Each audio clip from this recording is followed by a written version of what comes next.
Issue 291. It starts out in Hidden Palace Zone and what's supposed to be a Sonic 3 Knuckles adaptation. So it feels half-hearted, like there's no love and heart and soul from Sega for not even showing how the game started, and it makes me feel less invested in the story. But since the alternative would be having to see the story of the game play out identically with no creativity besides dialogue, it's a good thing they spare me all of that boring, wasted time. This is a fan restoration of an issue that was written by Ian Flynn for Archie, but never published. So I know to blame Flynn and Sega for how the story is, and not the talented fans made it available to the public. Of course, there's no doubt Sonic and Tails are going to make it into the Death Egg, both because they're fast, and because otherwise it couldn't be a Sonic 3 adaptation. So Tails pointing out the obvious was a waste of time. Sonic lampshades how uncreative Eggman is for repeatedly using the Death Egg. I like that, and it's in character. Tails tells him to wait up, and Sonic says it's not going to jump out and bite him, which was just a confusing joke. The Death Egg? Of course it won't. If he thought he meant the Death Egg, why isn't he questioning him and being too cowardly to go in there because it's out of character?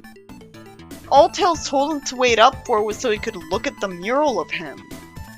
He won't make him stop and look at a mural if he thinks they should be in a constant rush to get into the Death Egg.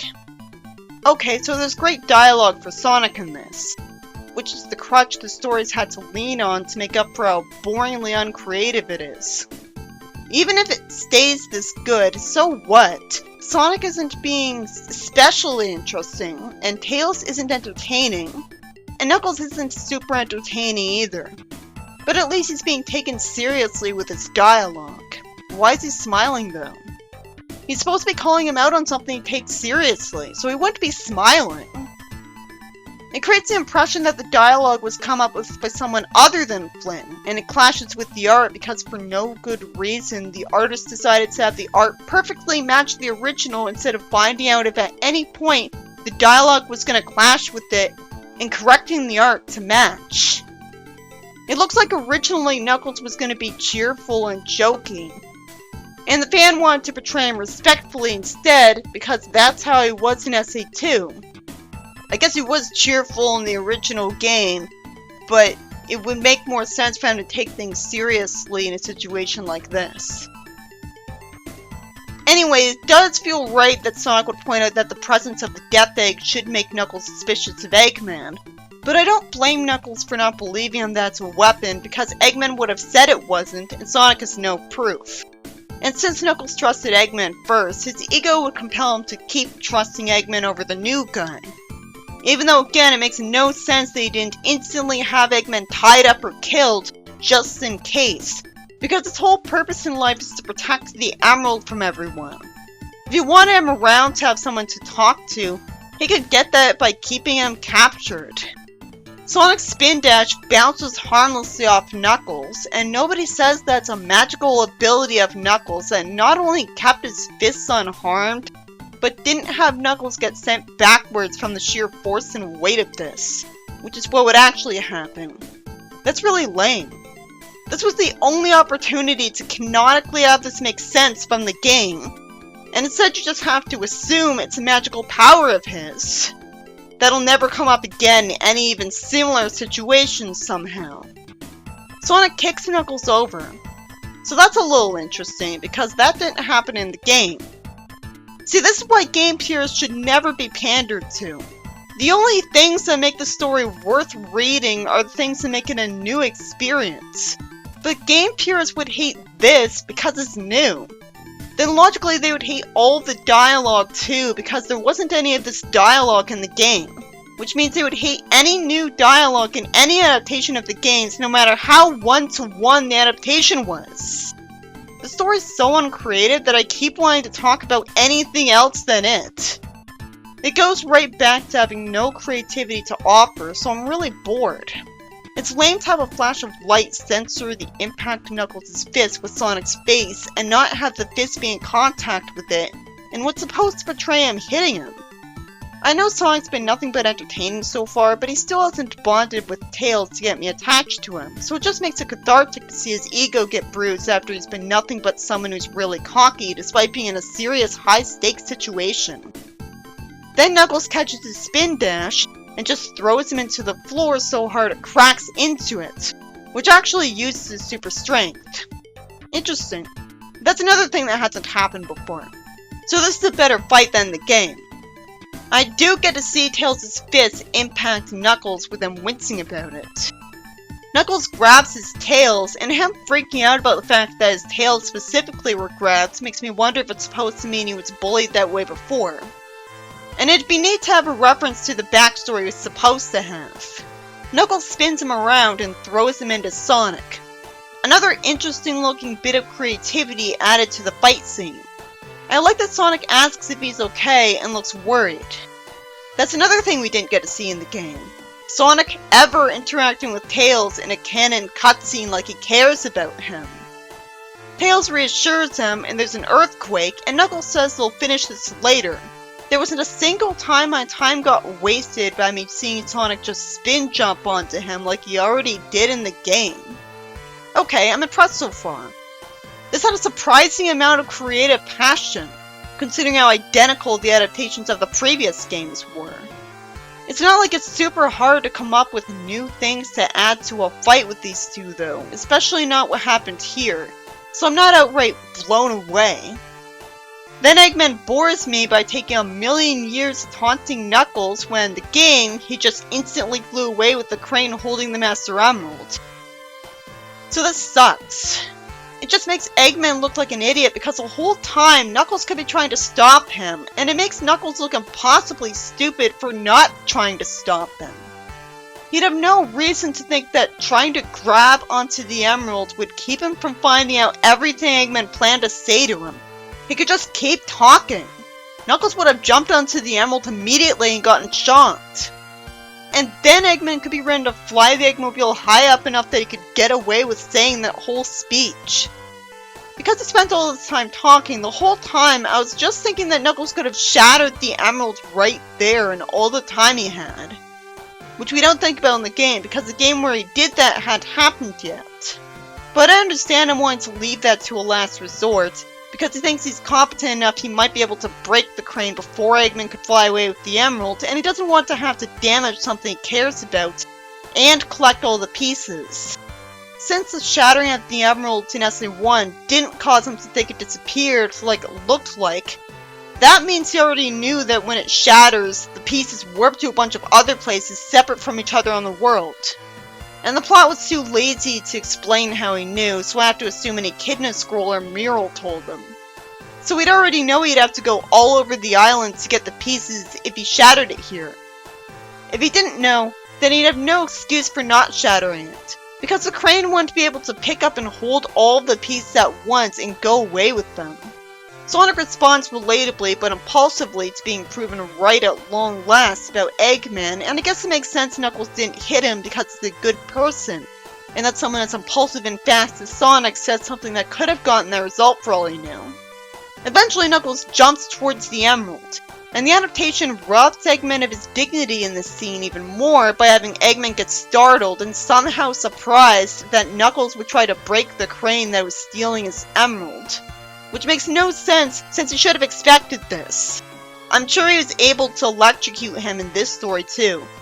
So, why did he make it capable of that if he didn't expect this? He had no reason to not start flying away right after he was finished talking to Knuckles. Normally I never liked the term Robotnik, with it sounding childish and clashing with how seriously Saddam Robotnik was taken. But it's some nice fan service to have the term used in a comic aimed at fans of that show. Tails has a common sense idea to grab the Chaos Emeralds while Eggman's distracted. It's so obvious an idea, Sonic would have figured it out anyway, and it's interesting that it wasn't like this in the game. Sadly, there's some more boring, predictable blathering between Eggman and Knuckles until Knuckles gets shocked. I get to see Sonic and Tails show concern for him, which is better than the game. They're supposed to be the good guys. Sonic asks if he's okay. Then Eggman suddenly fires missiles at the floor, sending them all falling. And unlike in the game, Sonic and Tails reveal they're in pain from this realistically.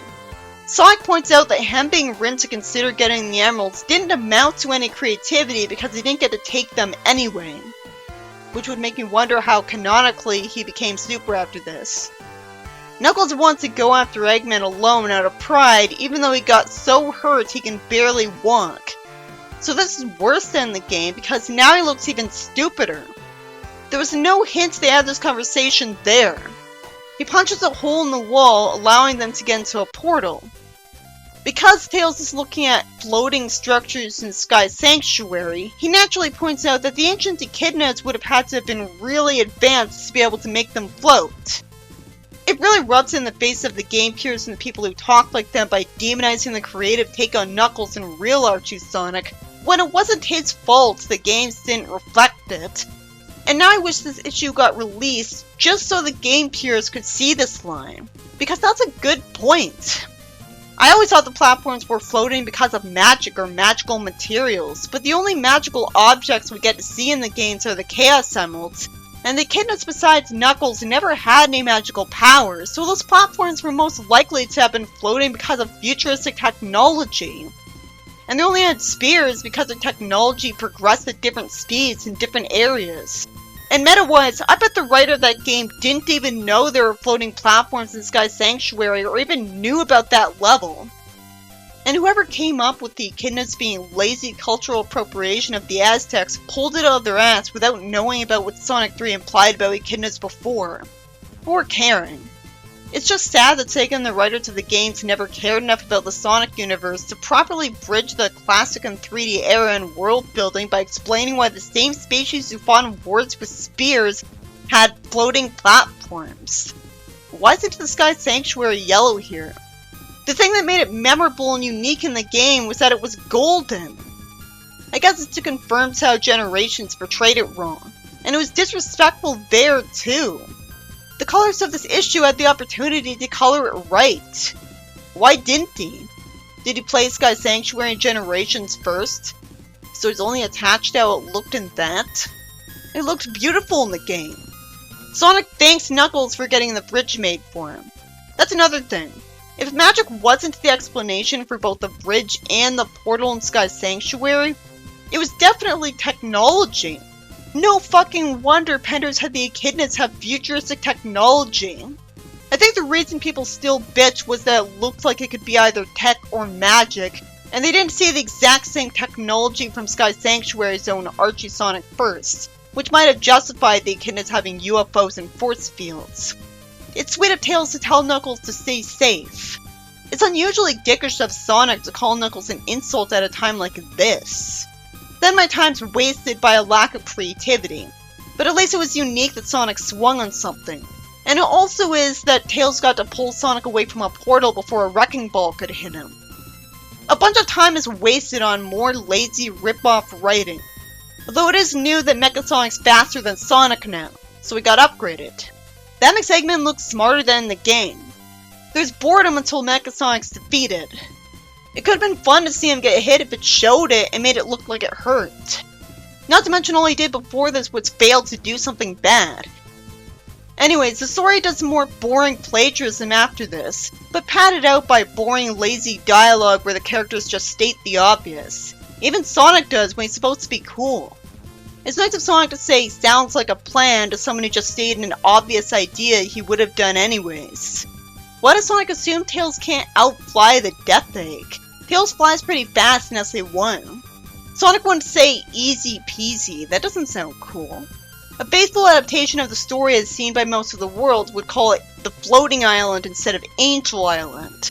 It never made any sense to have a reference to angels in Sonic. But Angel Island's faster to say, so I get using it. Naturally, Tails wonders how they're going to get down from the Death Egg, since earlier he thought they got too high up for him to fly back down without him getting tired. Sonic compliments Tails to reassure him on this. I'm able to forgive the unnecessary dialogue when it's stuff like this, not just characters stating the obvious. They're commenting on the situation and character, getting me more invested in the same story again. Sonic says crack this egg open, which is probably a nice reference to when he said something like that at the start of Sonic Heroes. Eventually I see Mecha Sonic getting told he's getting a badnik sent to his location to give him a second chance. I guess it's good to see this, even if it's common sense to assume, because it fills in the gaps between him getting destroyed and him still being able to fight Knuckles in the Knuckles story anyways. So since it's an important part of the story, it's good to see this once. The story ends there with a giant page of no plot progression or creativity. This issue, written by Ian Flynn, which has dialogue written by Holly Taylor, was an adaptation of Sonic 3 Knuckles for the sake of lazy fan service that was supposed to be released at the end of the Archie Sonic reboot. And while it had some boring parts because it had the same plot as that part of the game, it actually had new things happen often enough that I didn't hate the story because any periods of boredom were brief. There were some new things happening in the fight with Knuckles that made it engaging to watch. Sonic's dialogue was especially entertaining the entire time. It was like he was Fleetway Sonic, current version of him since he is next to Tails. The only thing I really hated that felt major was that Eggman and Knuckles were stupider than the game, where they had more dignity. Eggman would have instantly started leaving with the Emerald. Instead, Flynn just had to have a mountain of dialogue where he didn't have to as usual, which made boring a scene that was nothing but intense before. I'm impressed that it was even sort of a good issue, because there's only a paragraph's worth of stories I liked in the reboot, so I expected this to suck, because the arc it continued from did.